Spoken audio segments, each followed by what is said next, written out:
باطل نے جب جب بدلے گئے تیور، آیا گئے تب تب میری زباں پر، باطل نے جب جب بدلے گئے تیور، آیا گئے تب تب میری زباں پر، نعرہ تکبیر اللہ اکبر، نعرہ تکبیر اللہ اکبر، نعرہ تکبیر اللہ اکبر، نعرہ تکبیر اللہ اکبر۔ نحمد و نصلی علی رسولہ الکریم، اما بعد فاعوذ باللہ السمیع العلیم من الشیطان الرجیم من ہمزہ ونفخہ ونفثہ، بسم اللہ الرحمن الرحیم۔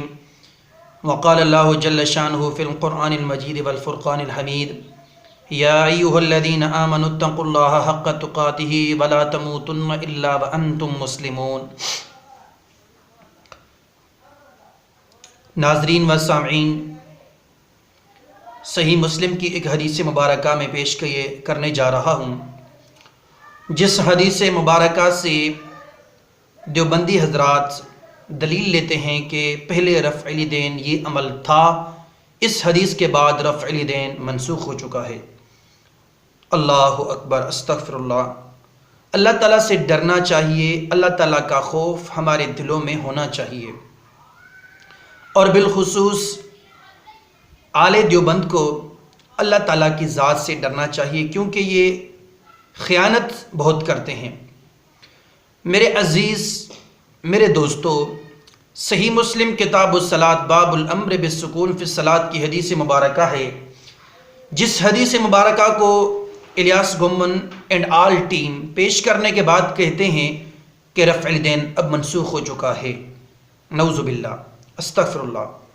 وہ حدیث مبارکہ کا ایک حصہ پیش کرتے ہیں، دوسرا حصہ پیش نہیں کرتے، حالانکہ قاعدہ کلیہ یہ ہے کہ الحدیث یفسر بعضها بعض، حدیث کی تشریح کرتی ہے، جس طرح قرآن کی آیت ایک آیت دوسری آیت کی تشریح کرتی ہے، بالکل اسی طرح حدیث کی بھی تشریح کرتی ہے۔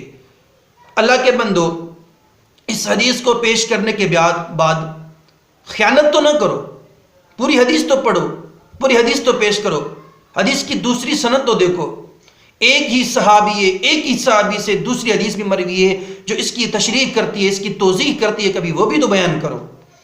حدیث مبارکہ یہ ہے کہ جابر بن سمرہ رضی اللہ تعالی عنہ فرماتے ہیں کہ خرج علینا رسول اللہ صلی اللہ علیہ وسلم فقال مالی اراکم رافعی ایدیکم کانہا اذناب خیل شمس اسکنوا فی الصلاۃ۔ جابر بن سمرہ فرماتے ہیں کہ ہماری طرف اللہ کے رسول کریم علیہ السلام نکلے، ہمیں دیکھا، کہا کہ تم اپنے ہاتھوں کو شریر گھوڑوں کی دموں کی طرح کیوں اٹھاتی ہو، کیوں اشارے کرتے ہو۔ اب یہ حدیث پیش کرنے کے بعد آگے والی چند باتیں پیش کرتے ہیں، آگے کی حدیث کے چند جو کلمات ہیں، 2 کلمات وہ پیش کرتے ہیں۔ وہ کون؟ اسکنوا فی الصلاۃ، کہ نماز میں سکون اختیار کرو۔ میں مانتا ہوں الحمدللہ صحیح مسلم کی حدیث ہے، کوئی انکار نہیں کرتا، لیکن الحدیث یفسر بعضها بعض، حدیث کی تشریح کرتی ہے۔ جابر بن سمرہ رضی اللہ تعالی عنہ سے ہی مروی روایت جو اسی باب کے اندر، اسی کتاب کے اندر، اسی چیپٹر کے اندر موجود ہے، اللہ کے بندے وہ بھی تو پیش کرو کہ حدیث کا تعلق کہاں سے ہے، کس جگہ سے ہے۔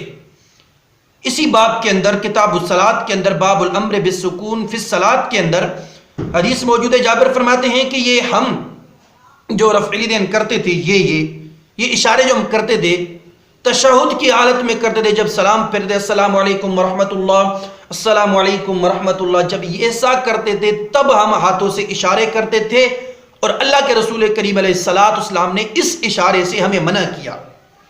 لیکن اللہ رحم کرے، کہاں کی حدیث کہاں پر جا کر فٹ کرتے ہیں۔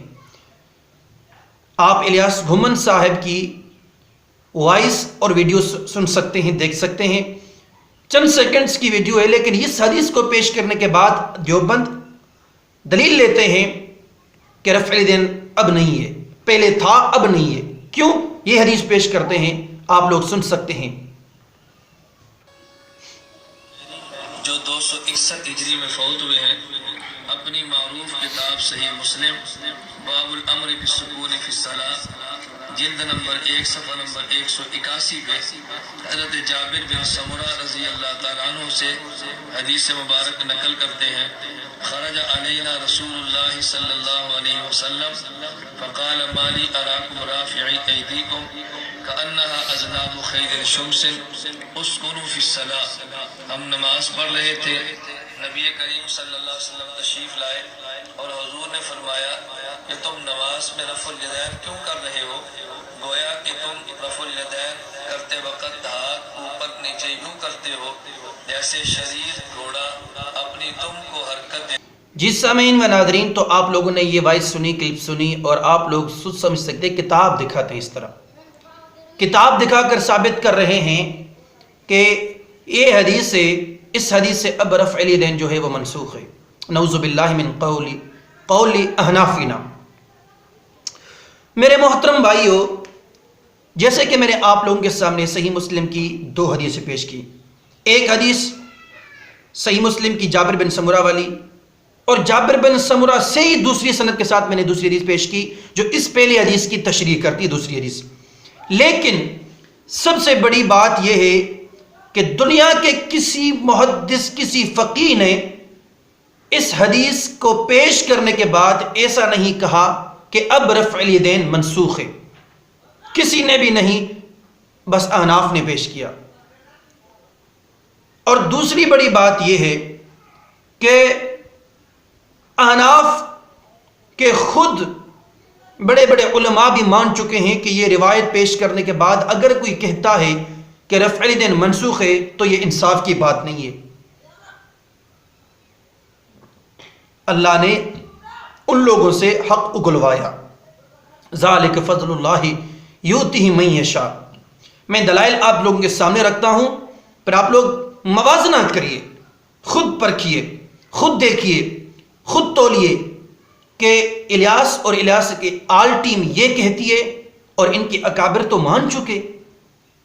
دلیل درس ترمذی صفحہ نمبر 409 جو آپ سامنے دیکھ سکتے ہیں، مولانا مفتی محمد تقی عثمانی وہ کہتے ہیں کہ انصاف کی بات یہ ہے کہ اس حدیث سے حنفیہ کا استدلال مشتبہ کمزور ہے، یعنی کہ احناف جو اس حدیث کو پیش کرنے کے بعد یہ کہتے ہیں کہ رفع الیدین منسوخ ہے، دلیل لیتے ہیں، تو تقی عثمانی صاحب کہتے ہیں کہ یہ ان کی دلیل بالکل کمزور ہے، پہلی دلیل۔ دوسری دلیل، بڑے ان کے شیخ الہند حضرت مولانا الحاج محمود حسن اپنی کتاب الورد الشدی کے اندر صفحہ نمبر 63 کے اندر 63 آپ سامنے دیکھ سکتے ہیں، کہتے ہیں کہ یہ انصاف کی بات نہیں ہے، کہتے ہیں کہ یہ انصاف کی بات نہیں ہے کہ اگر کوئی اس روایت کو پیش کرنے کے بعد رفع الیدین رکوع میں جاتے وقت، رکوع سے اٹھتے وقت، تیسری رکعت سے اٹھتے وقت، تیسری رکعت کے لیے اٹھتے وقت جو رفع الیدین منسوخ مانے، یہ انصاف کی بات نہیں ہے۔ کون کہتے ہیں؟ شیخ الہند حضرت مولانا الحاج محمود الحسن دیوبندی۔ الیاس، آپ پیش کرتی ہو رفع الیدین منسوخ کے بارے میں دلیل لیتے ہو، آپ کے اکابر کہتے ہیں کہ یہ انصاف کی بات نہیں ہے، انصاف کرو، اللہ کے بندے انصاف کرو۔ دوسری دلیل، علامہ سندھی حنفی حاشیہ سنن نسائی کے اندر یہ لکھتے ہیں کہ اس حدیث کا تعلق جو ہے وہ تشہد کے ساتھ ہے۔ سبحان اللہ، ذالک فضل اللہ یؤتیہ من یشاء۔ اللہ تعالیٰ نے ان سے حق اگلوایا، حق واضح ہو چکا کہ یہ روایت تعلق تشہد کے ساتھ رکھتی ہے، اس کا تعلق رکوع میں جاتے وقت، رکوع سے اٹھتے وقت اور تیسرے رکعت کے لیے اٹھتے وقت کے ساتھ تعلق اس کا نہیں ہے۔ اس روایت کا وہاں پر سے کوئی تعلق نہیں، لیکن جو لوگ یہ دلیل لیتے ہیں ان کو اللہ کی ذات سے ڈرنا چاہیے۔ یا ایھا الذین آمنوا اتقوا اللہ حق تقاتہ ولا تموتن الا وانتم مسلمون۔ یا ایھا الذین آمنوا اتقوا اللہ ولتنظر نفس ما قدمت لغد واتقوا اللہ ان اللہ خبیر بما تعملون۔ اللہ تعالیٰ سے ڈرو، ایسا نہ ہو کہ کل قیامت کے دن آپ لوگوں کو پچھتانا پڑے۔ یار حدیث کچھ کہتی ہے اور آپ لوگ کچھ کہتے ہیں، حالانکہ آپ کے اکابر تو مان چکے کہ یہ انصاف کی بات تو ہے ہی نہیں۔ محترم، انصاف کی بات تو ہے ہی نہیں۔ جب آپ اس سے دلیل لیتے ہیں کہ نماز کے اندر سکون اختیار کیا جائے، اسکنوا فی الصلاۃ، دیکھیں میرے پیارے دوستو، سامعین و ناظرین، دیکھو ایک بات ہوتی ہے جو بندہ خود کہتا ہے اس پر عمل کرے، ٹھیک ہے؟ میں 1 منٹ کے لیے، چند سیکنڈ کے لیے میں الیاس کی بات مان لیتا ہوں۔ الیاس کہتے ہیں کہ نماز کے اندر سکون اختیار کرو، یعنی کہ یہ دلیل لیتے ہیں کہ رفع الیدین نہ کرو۔ آپ رفع الیدین کیوں کرتے ہیں؟ بحمد للہ تعالی، ہم تو وہ رفع الیدین کرتے ہیں جو کتاب و سنت سے بالکل رفع الیدین ثابت ہے۔ صحیح بخاری کے اندر 5 احادیث، صحیح مسلم کے اندر 6، بے شمار لا تعداد مرفوع موقوف صحابہ کا عمل یہ موجود ہے۔ آپ لوگ وہ رفع الیدین کرتے ہو جس کی دلیل آج تک صریح ہمیں نہیں ملی۔ پتہ نہیں آپ لوگوں نے کس فیکٹری سے وہ دلیل بنائی ہے۔ وتر کی نماز میں قنوت پڑھنے سے پہلے آپ لوگ جو وتر پڑھتے، وتر کی نماز، وہاں پر آپ لوگ رفع الیدین جو کرتے ہو وہ کیوں کرتے ہو؟ قل ہاتوا برہانکم ان کنتم صادقین۔ صحیح صریح نص، ایک اللہ کے رسول کریم علیہ السلام کی صریح حدیث باسند سیاح پیش کرو کہ اللہ کے رسول کریم علیہ السلام نے وتر میں جس طرح آپ رفع الیدین کرتے ہو ایسا رفع الیدین اللہ کے رسول نے کیا، ابو بکر و عمر و عثمان و طلحہ و زبیر نے کیا، کسی ایک صحابی سے باسند سیاح۔ جب آپ کی رفع الیدین باسند سیاح ثابت ہی نہیں، پھر بھی آپ وہ من گڑت موضوع روایت پر عمل کرتے ہوئے یہ کرتے ہو۔ ہم صحیح بخاری و مسلم کی احادیثوں پر عمل کرتے ہیں، پھر بھی ہمیں ٹارگٹ، اللہ کے بندے اسکنوا فی الصلاۃ لوگوں کو بتاتے ہو اور خود اس پر عمل نہیں کرتے۔ یہی تو حق ہے، یہی تو سچ ہے، یہی تو حق کی طاقت اور فتح ہے کہ اللہ نے حق اور سچ اگلوایا تو باطلوں کی منہ اور زبان سے ہی۔ جس طرح میں نے آپ کے سامنے 3 حوالے جید اکابر علماء، جید جو بڑے بڑے فقیہ پتہ نہیں کیا سے کیا نام یاد کراتے ہیں، ان سے میں نے ثابت کیا کہ یہ 3 کہتے ہیں کہ اس روایت سے رفع الیدین کو منسوخ سمجھنا نا انصافی والی بات ہے، یہ انصاف والی بات نہیں ہے۔ تو اللہ سے دعا ہے کہ اللہ مجھے آپ سب مسلمانوں کو نبی کریم علیہ السلام کی یہ عظیم سنت پر عمل پیرا ہونے کی توفیق عطا فرمائے۔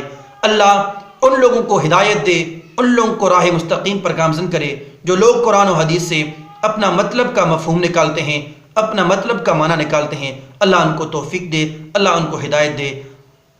جزاکم اللہ خیرا، حسن الجزا فی الدنیا والآخرہ۔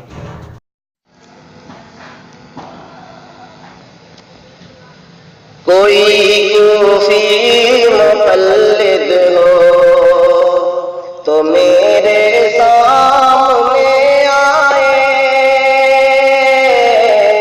کوئی کوفی مقلد ہو تو میرے سامنے آئے، کیا تقلید سے حاصل ہے جو ہم کو بھی سمجھائے، کیا تقلید سے حاصل ہے جو ہم کو بھی سمجھائے۔ ہم اتنا جانتے ہیں جو شریعت سے بھٹک جائے، ہم اتنا جانتے ہیں جو شریعت سے بھٹک جائے، رہے گا جاہل مطلق بھلے کتنا بھی پڑھ جائے، رہے گا جاہل مطلق بھلے کتنا بھی پڑھ جائے، کوئی کوفی مقلد ہو تو میرے سامنے آئے، کیا تقلید سے حاصل ہے جو ہم کو بھی سمجھائے۔ ہم اتنا جانتے ہیں